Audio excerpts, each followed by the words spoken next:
Assalamualaikum warahmatullahi wabarakatuh. Pada kesempatan kali ini kami akan mempresentasikan hasil kerja kelompok kami dengan judul Sistem Informasi Penjualan Roti Kapiten Kadisoka untuk memenuhi ujian akhir semester mata kuliah Analisis Sistem Informasi. Kelompok kami beranggotakan 3 orang, yakni Muhammad Firdan Husaini dengan NIM 20121555, Hilmi Akmal Rozan dengan NIM 20121606, dan Fairuz Fatin dengan NIM 20121603. Selanjutnya kita masuk ke bab 1, yakni pendahuluan. Roti Kapiten merupakan sebuah toko roti yang bergerak dalam bidang makanan dan bermarkas awal di Banjarmasin. Roti Kapiten berfokus pada penjualan roti seperti roti kopi, roti gembong, donat, dan es kopi. Memiliki rasa yang unik dan berbeda dengan kompetitornya, menjadikan daya tarik tersendiri bagi peminat roti. Seiring dengan berjalannya waktu, Roti Kapiten berkembang dan memperluas jangkauannya hingga keluar Pulau Jawa. Jogja merupakan kota pertama yang dipilih untuk membuka cabang pertama dari Roti Kapiten Banjarmasin. Roti Kapiten memiliki sistem kerjasama untuk memikat calon mitra baru demi memperluas jaringan penjualan di seluruh Pulau Jawa. Sekarang sudah ada sekitar 5 cabang yang tersebar di Pulau Jawa, diantaranya Cirebon, Brebes, Bumi Ayu, Klaten, dan menyusul Tegal. Roti Kapiten sendiri memiliki banyak sistem untuk mengatur kinerja perusahaan. Salah satunya yaitu sistem informasi penjualan yang digunakan pada setiap outlet. Di sini kami berfokus pada cabang Jogja, yaitu Markas Kadisoka. Markas Kadisoka memiliki sistem informasi penjualan menggunakan sebuah aplikasi yang berbasis Android demi memudahkan kru dalam berjualan dan melayani konsumen. Namun, pada sistemnya masih ditemukan adanya kendala yang kurang membuatnya maksimal dan efektif. Oleh karena itu, kami membuat analisis ini guna mengoptimalkan kekurangan tersebut. Selanjutnya masuk ke bab 2, yakni permasalahan. Permasalahan pertama yakni kurang efisien dalam penggunaan sistem informasi penjualan. Dan permasalahan kedua yakni sistem informasi penjualan kurang efektif dalam penggunaannya. Selanjutnya, akan dibacakan oleh teman saya, Firdan Husaini. Baik, akan saya lanjutkan. Bab 3, metode penelitian. Yang pertama adalah observasi. Observasi mengadakan pengamatan langsung ke lapangan terutama pada bagian penjualan untuk mengamati keadaan sebenarnya dari objek yang akan diteliti guna memperoleh dan data sesungguhnya dari perusahaan tersebut. Dengan demikian, didapat kejelasan terhadap proses-proses yang sedang terjadi, seperti orang-orang yang terlibat di dalam sistem tersebut, dokumen-dokumen yang digunakan dalam pencatatan data-datanya, data-data pendukung lainnya, serta dokumen-dokumen yang dihasilkan dari pengolahan data tersebut. Lalu kedua ada wawancara. Wawancara secara langsung kepada kru yang bertugas di markas Roti Kapiten Kadisoka. Adapun hasil wawancara tersebut berupa sejarah, struktur organisasi, beserta fungsinya, prosedur penjualan, pemasaran, dan laporan penjualan. Bab 3, hasil dan pembahasan. Di sini ada struktur organisasi, yang dimana owner sebagai struktur yang paling atas, lalu ada akuntan dan kasir. Lanjut. Setelah ini akan dijelaskan oleh rekan saya, Mas Hilmi. Oke, baik, di sini saya akan menjelaskan workflow dari sistem penjualan di markas Roti Kapiten Kadisoka. Oke, yang pertama dari konsumen start, yaitu konsumen datang memilih menu. Di memilih menu ini kasir juga sembari mengecek stok apakah tersedia atau tidak, dan bila tersedia jumlahnya berapa banyak. Lalu konsumen memesan. Dari memesan, kasir lalu mencatat data konsumen dan memproses pesanan. Setelah proses pesanan, dihitung total pesanan dan melakukan transaksi pembayaran. Dari transaksi dihasilkan nota pembayaran. yang juga diberikan kepada konsumen. Lalu setelah transaksi berhasil selesai, dicatatkan arsip pembayaran untuk pembuatan laporan penjualan. Dari laporan penjualan outlet perharinya akan dilaporkan langsung ke akuntan. Jadi ada laporan per hari dan juga ada laporan bulanan. Akuntan akan membuat laporan keuangan dan setelah itu selesai, finish. Selanjutnya bagian C, matriks CRUD. Di sini ada beberapa entitas. Yang pertama konsumen, kasir, dan akuntan. Untuk data yang kita ambil ada menu produk, mencatat data konsumen, transaksi penjualan, nota penjualan, dan laporan penjualan harian. Yang pertama menu produk, konsumen bisa read atau melihat, kasir bisa read ataupun juga read, yaitu membuat menu dan melihat menu, akuntan melihat menu atau read. Yang kedua mencatat data konsumen. Untuk konsumen itu tidak, kasir, CRUD, read, update, delete, dan akuntan tidak. Yang ketiga transaksi penjualan. Untuk konsumen dia bisa melihat atau read, kasir bisa membuat, mengupdate dan juga menghapus atau COD, read, update, delete. Dan akuntan hanya bisa melihat atau read. Selanjutnya nota penjualan, konsumen bisa melihat atau read, kasir juga bisa membuat, CRUD, read, update, dan delete. Untuk akuntan tidak bisa. Dan yang terakhir laporan penjualan harian. Konsumen tidak bisa membuat apa-apa atau melihat, kasir membuat semuanya, CRUD, read, update, dan juga delete. Akuntan melihat saja atau read. Selanjutnya poin D, deskripsi masing-masing entitas. Yang pertama konsumen, yakni sebagai pembeli yang datang untuk memilih dan memesan makanan ataupun minuman yang disajikan di daftar menu, dan juga berhak melakukan pembatalan transaksi apabila tidak sesuai dengan permintaan.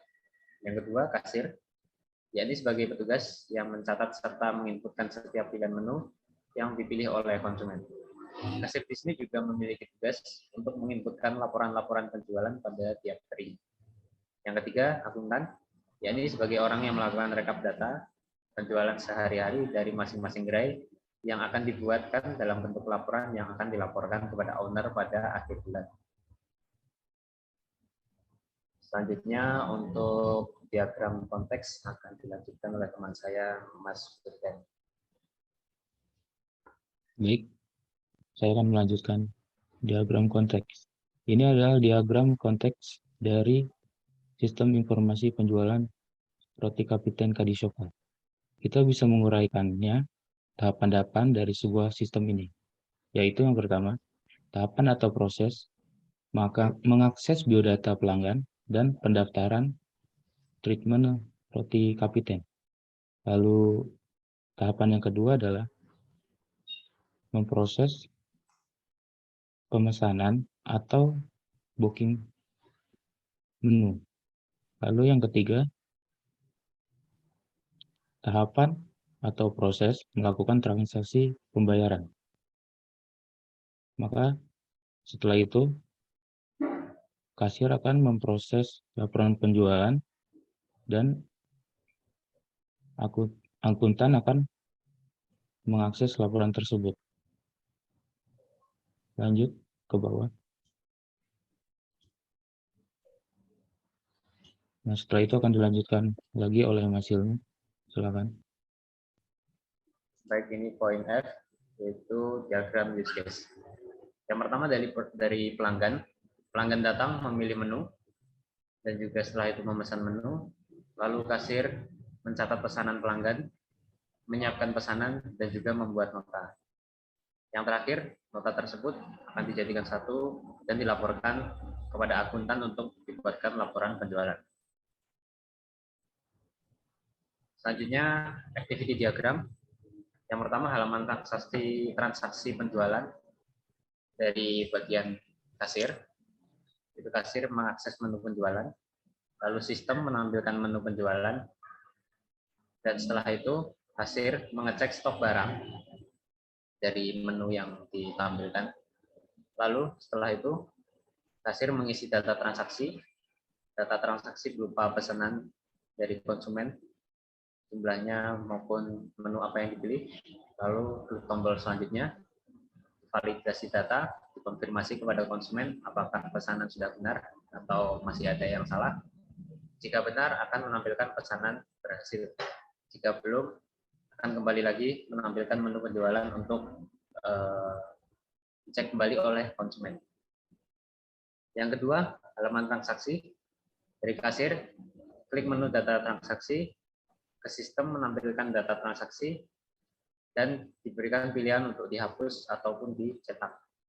Jika dicetak, maka akan menampilkan cetak data transaksi. Jika dihapus, akan proses data dan menghapus data transaksi yang sudah ada. Oke, selanjutnya akan dilanjutkan oleh teman saya, Mas Firdan. Baik, di sini pada gambar di atas, ini adalah ke atas lagi misalnya. Ini adalah sequence diagram. Yang pertama ini adalah halaman transaksi penjualan, yang dimana kasir akan mengakses transaksi penjualan menuju halaman transaksi penjualan. Lalu dari halaman transaksi penjualan akan menampilkan form transaksi penjualan. Lalu kembali lagi kepada kasir. Di sini kasir akan mengisi form transaksi penjualan, lalu akan diproses oleh halaman transaksi penjualan, akan dikembalikan kembali menuju kasir bahwa form transaksi penjualan tersebut telah diisi. Maka kasir akan kembali mengklik tombol simpan, akan menuju ke transaksi penjualan. Dari halaman transaksi penjualan akan menuju kepada kontrol data. Di sini ada data transaksi, lalu setelah itu data transaksi akan memvalidasikan data. Bila data itu true, maka akan berhasil. Jika false, akan menampilkan pesan error. Lalu bila data tersebut berhasil, maka akan masuk pada database, yang dimana database akan menampilkan pesanan berhasil menuju kasir. Selanjutnya, masuk ke halaman kedua, halaman data transaksi. Di sini kasir akan mengklik cetak data struk yang berupa struk transaksi penjualan, maka akan menuju pada halaman transaksi penjualan. Setelah itu, halaman transaksi penjualan akan menampilkan data transaksi penjualan kepada kasir. Setelah itu, kasir akan mengklik hapus data bila data transaksi tersebut salah. Maka untuk mengetahui mekanismenya adalah pada saat kasir mengklik data transaksi struk untuk menghapus datanya, maka akan kembali lagi menuju halaman transaksi penjualan. Maka halaman transaksi penjualan akan diproses menuju kontrol data. Bila sudah, maka akan menuju proses hapus data, yang dimana data tersebut akan dihapus pada database. Jika data tersebut telah dihapus, maka database akan menampilkan informasi lagi, dan halaman transaksi akan menampilkan pesan data berhasil dihapus.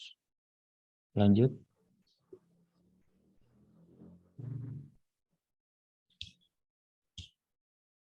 Nah, setelah itu akan dijelaskan untuk bagian IRD oleh Mas Ferus. Silakan. Baik, saya akan menjelaskan bagian IRD atau Entity Relationship Diagram. Langkah pertama untuk membuat IRD adalah membuat entitas. Di sini kami memiliki 5 buah entitas, yakni pembeli, transaksi, detail transaksi, menu, dan kasir. Selanjutnya adalah membuat kolom relasi dengan atau yang berbentuk ketupat ini merupakan kolom relasinya. Selanjutnya adalah membuat atribut untuk setiap entitas. Dan atribut terpenting yang harus pertama kali kita buat adalah atribut dengan primary key untuk setiap entitasnya. Kemudian di bagian kolom relasi, kita memasukkan atau memindahkan setiap primary key dari entitas menjadi foreign key. Jadi untuk foreign key sendiri ditandai dengan garis 2 di bagian bawahnya, dan untuk primary key ditandai dengan garis 1 strip bagian bawah. Kemudian langkah selanjutnya adalah membuat derajat kardinalitas atau menentukan derajat kardinalitasnya.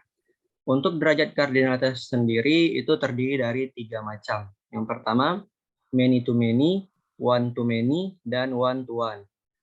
Dan di sini kami membuat dua macam jenis derajat kardinalitas, yakni one to many dan one to one.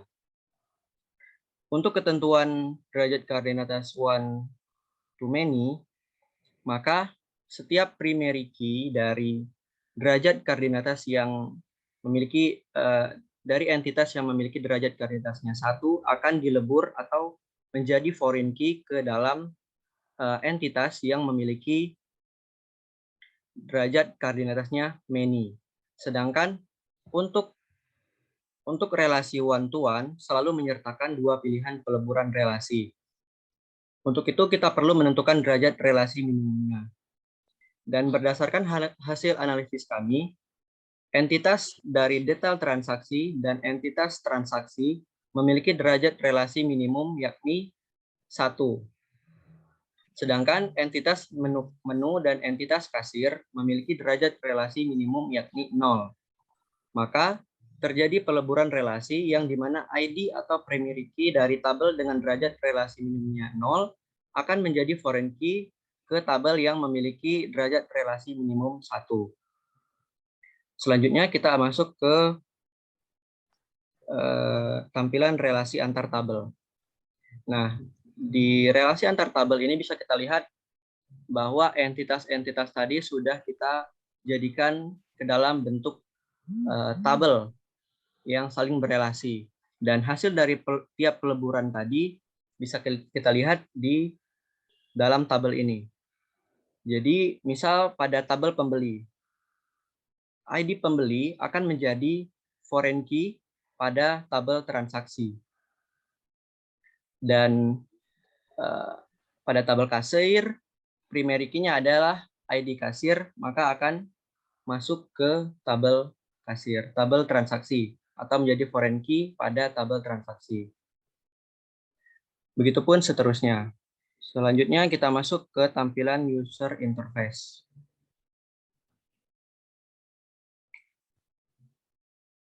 Nah, untuk tampilan pertama adalah tampilan halaman menu, di mana tampilan ini berfungsi untuk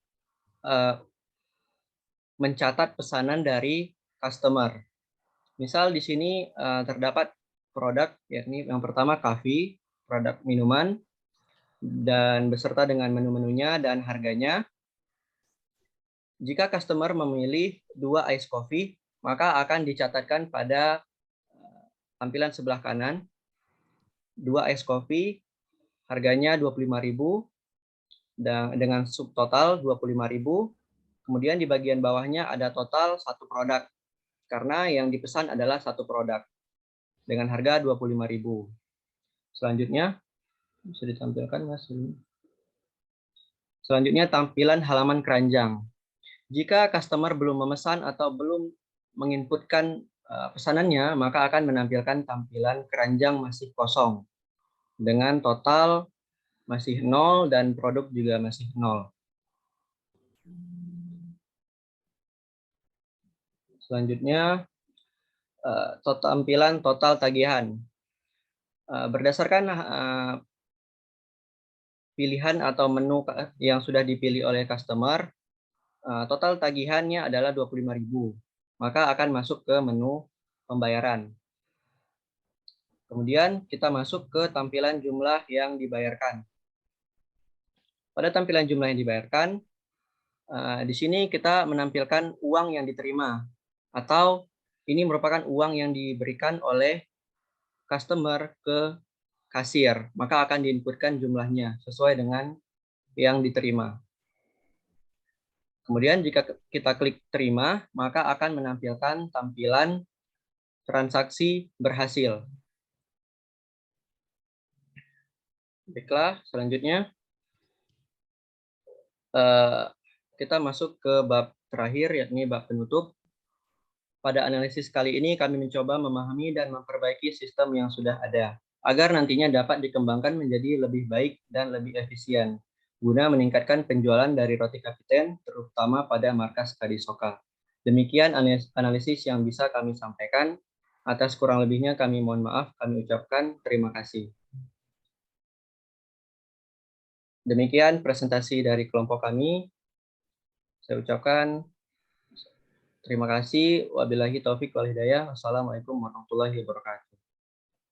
Waalaikumsalam.